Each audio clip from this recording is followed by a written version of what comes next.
Hey friends, welcome back to the Special Kind of Motherhood podcast. I want to talk with you today about how we can find joy whenever we are really going through a struggle or a challenge in life, specifically relating to parenting our neurodiverse children, a child that has a special need, anything like that. When we're really feeling like we're in the middle of a trying time or a struggle for them or just in life, let's just talk about how can we still find joy in the middle of that. Let's go ahead and get started.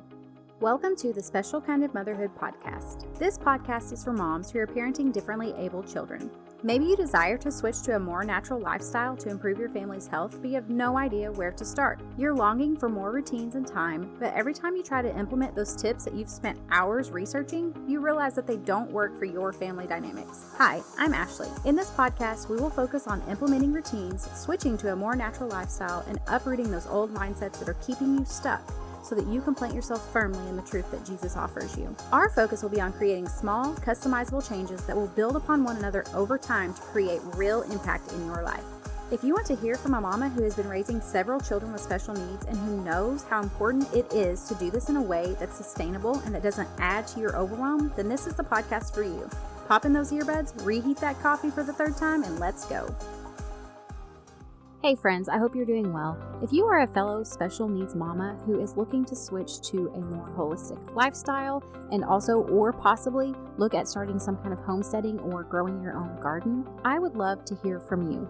I am currently doing some market research calls. This will be no sales or anything like that. I just want 15 to 20 minutes of your time so that I can get to know you better and how I can best serve you. As a thank you as well, I will give you a $10 gift card just to thank you for your time. And I just want to say spots are limited, so if you are interested, please reach out to me as soon as possible. I am going to leave the link to my email address and the links to my social media accounts below in the show notes. So if you are interested in doing one of these market research calls just to help me out, I would so appreciate it, and I would love to have you contact me. I hope you guys enjoy this podcast episode. Okay, mamas, I have been here so many times where it just feels like it's one thing after another, and you just feel like you are at the end of your rope. You feel like you cannot handle another struggle, another rough day, another challenging situation, whatever it is. I've had children who, we've worked really hard to help them. Specifically, I have a child with pandas, and that is an autoimmune response to strep with my specific child. And we've worked so hard, we've seen great progress, and then we've had something happen and they've regressed. And whenever the child regresses, it can be very challenging for the child and very sad because they're really struggling, very stressful. And a lot of times in those moments, I have felt feelings of despair. I have felt feelings of frustration and then just helplessness because I know my child is struggling and I don't know what to do to help them. And so I want to talk with you today about how do we find joy in those moments? How do we find joy whenever we have a child who is chronically struggling with a health condition that, like I said, you feel like you're just sitting watching them struggle and you've done everything you know to do. I have friends who they do everything they know to do and their child is still struggling and they don't know what else to do. How do we find joy in those moments? As mamas, we love our kids. We want them to be well. We want them to thrive. And sometimes that is just not reality. It doesn't mean that it never will be reality, but it's not the reality we're living in right now. And I just want to talk very honestly about my process of really getting to that point of being able to just be happy, not happy, but to be peaceful in those moments. And I do want to say that this is definitely something that is a process, and it's something that, you'll think that you've really arrived at mastering how to find joy even in the struggles, and then more things come your way and you find yourself right back in the same place. So I just want to share, not to say that I have mastered this, but to share with you the tools that I have found to be helpful for me whenever I'm in those moments of struggling and of really needing some help to be able to get that right mindset and that right heart set. And I just don't know how to do it. And so this has been years of me learning and growing. And I just want to share with you what helps me. Not that I have arrived, because I definitely have not. First, I want to say that the foundation of this for me has been that I have had to really take a look at, what do I believe about God? And what do I believe God believes about me? So do I feel like God is punishing me? Do I feel like he's an angry, punitive God? Do I feel like there is a reason that he's causing me to suffer? What is it that I believe? Or do I believe that he is loving, that while this may be hard and it may be a struggle, that he desires to grow me and my children and our family through this struggle? I think that if we cannot get to the root of what it is we believe about God, because really, at the end of the day, we know that God is controlling our situation. He has power over our situation. So if what we are believing about God is that he is angry with us, or he is out to get us, or that he is punishing us for something, I think it's going to be very hard to come out of that place of stress and struggle and come into a place of peace and joy, because we have to understand and believe in our hearts that he actually is just in the process of growing us to be like his son. And while, yes, sometimes that means difficult things come to us, but we know that it is for our good. It is not because he desires to punish us. And also, we understand that he's doing it from a heart of love, just like whenever our children are growing and learning, and maybe they start to do something that would not be beneficial for them, then we come alongside them and we teach them and we nurture them and show them what would be better for them to do, what would be more beneficial for them. That's exactly what our Heavenly Father is doing for us.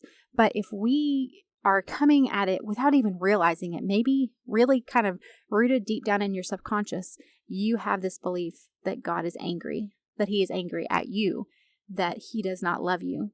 And so I think you have to be very honest. And I think that sometimes we believe that we think God is good and loving, but if we pray and we really ask the Lord to reveal to us what we truly believe, we might find that that might not actually be true. So I think taking some time to really be intentional about praying and asking the Lord to show you if you have any false beliefs about him, and how can you really get to the root of that and tackle that. Because we can try all of these different things to manage our stress and to rewire our brain. And while I think that is extremely essential, if we cannot understand and actually accept a biblical view of God and his thoughts towards us, then I think we're going to constantly struggle. So I want to say that first and foremost, and just kind of giving that to you for you to really pray through and figure out what is going on for you in that area. And then after that, I have just 4 tips that I have found to be very helpful. And the first one is just practicing gratitude daily. I've shared before, my husband and I do a daily meeting. Part of that daily meeting is that we list 3 things that we are grateful for. I find that's very beneficial in just keeping that space of gratitude and of really taking time at the end of the day to reflect about things that we do have to be thankful for. I also think that praying and asking the Lord to shift our focus to the good and to bring the good things that are in our life to mind is very beneficial, because a lot of times when we are in the middle of a struggle or a challenging time, all of our focus and all of our thoughts are consumed with that. And so if we can really shift our focus to not ignore the challenge, but to instead focus more on the good, focus more on the blessings, focus more on, even in the middle of the struggle, what are the good things that the Lord is doing? What is he teaching you? Is he teaching you more patience? Is he teaching you more kindness? Is he showing you knowledge about an area of health or a different skill that you could use that could help yourself or your child? There are so many good things that can come out of these challenging times. And I say that because I've had many of them, and I've looked back and realized maybe there was a skill or a area of knowledge or a character quality that the Lord was growing in me that I didn't recognize at the time. So if we can really come at it from a place of gratitude daily, I think that that is so helpful in just shifting our hearts to focus more on the good that God is doing instead of sitting in that place of feeling frustrated. Okay, so number 2 for me would be that we are actually making time for ourselves in the middle of these trying seasons. More times than not, especially if your child is really struggling, we tend to make less time for ourselves. And really what we need to do is make sure that we are being very intentional to actually make time for ourselves. And that's the opposite of what we actually feel like we need to do. So I think even if you can just pray about it, figure out what is the top priority that you need every single day. Is it a 20-minute hot bath? Is it Like I've mentioned in a previous episode, 10 minutes outside in the garden. Is it a 15-minute walk outside? I highly encourage getting out in nature. It's just good for your mental health. It's good for your brain, all of it. But whatever that top priority for you is, figure out what that is, even if it's 5 to 15 minutes a day, and make sure you're making that happen, because you need to kind of prevent yourself from getting to that point of burnout and that point of just completely losing it. And I think that if you're not taking time to care for yourself, the likelihood that you are going to get to that point and the likelihood that you are going to stay in a negative mindset for longer is significantly higher whenever we are not caring for ourselves. And I say this with all love because I have done this so many times, and my husband has had to tell me honestly time and time again, you need to make time for yourself. And over the years, I've gotten so much better about that, but there were years where I just felt like I had too much responsibility in order to do that. Like I had too much to take care of. My kids needed me. I needed to take care of the house. There was just too much to do, and there was not enough time for me to make time for myself. And I have just had to learn through the years that even if it's a small amount of time, it's something that I do have to do. It's a necessity. And so figure out what is that one thing every single day that you need, and make sure you're talking with your spouse, whoever is going to help you to make that happen, and you're making it happen. Number 3 would be to get to the root of those mindset issues and those stories that we are telling ourselves. Now, this can be, like I mentioned earlier, this could be what we believe about God. This could also be what we believe about our situation.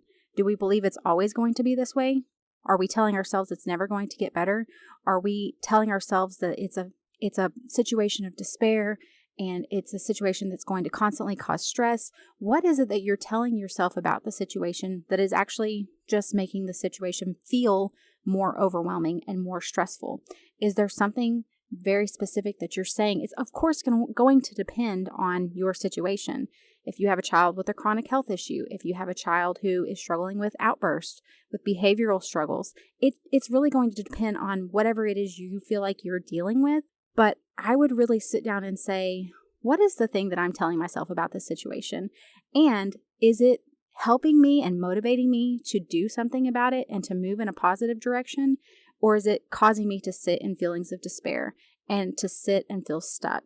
And then decide, what is it that you would rather tell yourself about that situation?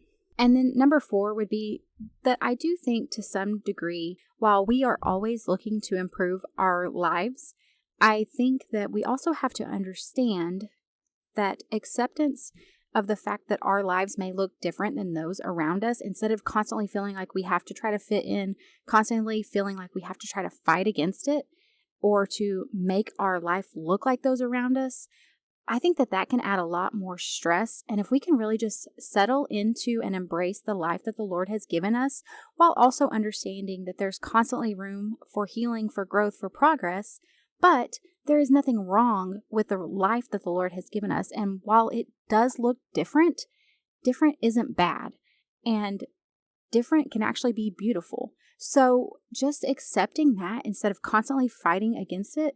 And then, like I had kind of shared about your thoughts and what are those stories you're telling yourself, decide in advance, what do I actually want to believe about my life? What do I actually want to believe about this situation that the Lord is walking us through right now? And then set out every day to remind yourself of that, and set out every day to live that reality, to live the reality of my life is different, but it is still blessed, and the Lord is working in me and through me in this situation. And how can I live that out every single day? How can I choose to embrace the life He's given me, to do it with joy? And this can be in a moment when a child is really struggling. Instead of you getting these feelings of maybe self-pity, of overwhelm, what if you decided to stop and to say, no, instead I choose to find the good, I choose to look for the joy, and I choose to accept what the Lord has given me and ask Him to show me what I need to do and what He wants me to learn from this situation. And the wonderful thing about the Lord is that He always shows up. He always guides us and directs us when we are willing to go to Him and to ask Him what it is that we need to do. He just wants us to humble ourselves and to submit to Him and to bring it to Him, and then He's willing to guide us and direct us. So I hope this has been helpful for you. I know this can be so challenging. And like I said, this is something it's a journey. It's a process. We have times where we're doing really well with it. And then we have times where we are really struggling. And so just being honest about the fact that we all struggle with this. We all have these times where we feel despair, where we feel hopeless. And how can we be honest about that with ourselves, with others, get into community with other people who can encourage us in the Lord and lift us up in prayer and really walk through this journey with us. I would love to have you over in our Facebook community where we are growing a community of people who can do that for one another. I will share the link below, and I will see you back next time. Hey, before you go, if you found value in today's episode or you learned something new, would you take a minute to share with someone else that you know would be blessed by it? I would also love it if you would leave me a review. This lets me know that you're enjoying the show, and I love hearing from you. You can connect with me further over on Facebook or Instagram. Until next time, rejoice in hope, be patient in tribulation, and be constantly in prayer. Romans 12:12.